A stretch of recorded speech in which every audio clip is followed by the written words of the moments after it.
Bonjour à tous et soyez les bienvenus. En Côte d'Ivoire, une équipe dépêchée à Théiry, dans la région centre-est, par le médiateur de la République, a rencontré récemment les populations. Objectif, inculquer le vivre ensemble aux habitants et soutenir les initiatives de paix après les affrontements survenus lors de la présidentielle du 31 octobre dernier. Plus de détails dans le journal de 13 h. Direction à présent Lopou, dans la région des Grands Ponts, dans le sud du pays. Le ministre de l'Investissement privé, Emmanuel Esmel Essis, a rencontré il y a quelques jours les populations. Leurs échanges ont également porté sur la paix et la cohésion sociale. Le point dans ce reportage de Franck Quadio.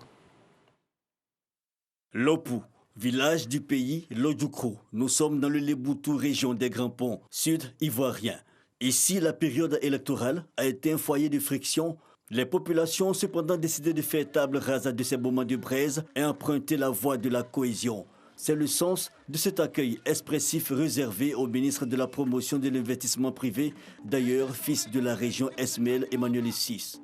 Aux premières loges, dans cette volonté de dialogue et d'apaisement, la jeunesse a l'initiative de la rencontre. Nous avons voulu que le ministre soit au Lopou pour lui demander de façon officielle pardon et le ministre a accepté. Donc c'est un sentiment de joie. Aujourd'hui, c'est toute la jeunesse de Lopou qui est derrière moi. Nous avons décidé de faire chemin avec le ministre.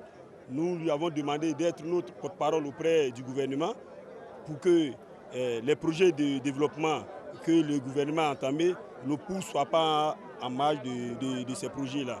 Ils ont été à l'initiative de la désobéissance civile en empêchant l'administration de rentrer dans leur village.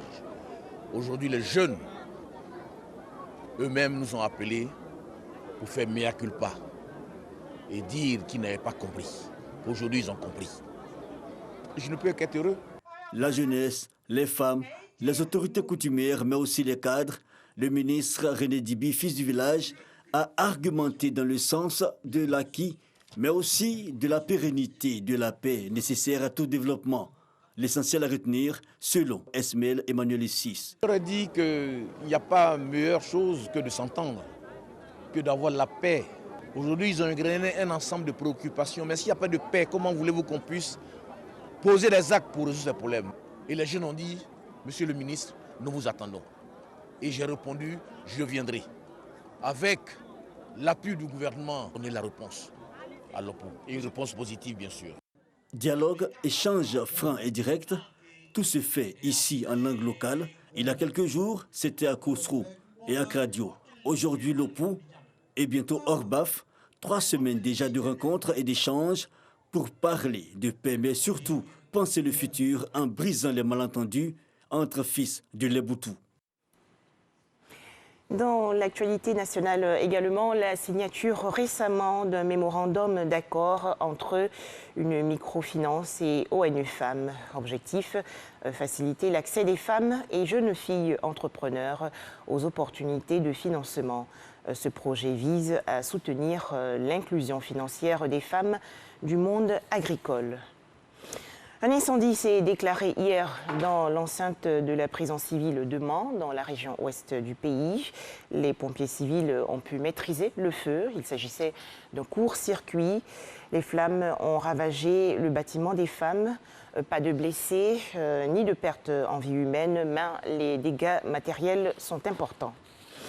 Intéressons-nous à présent à l'actualité hors de chez nous. Le Burundi multiplie actuellement les gestes en direction des médias, considéré avant la crise de 2015 comme l'un des pays de l'Afrique de l'Est à être doté d'une presse libre et indépendante. Le Burundi occupe aujourd'hui la 160e place sur 180 du classement 2020 de la liberté de la presse établi par Reporters sans frontières. C'est donc une volonté de tourner la page de 2015.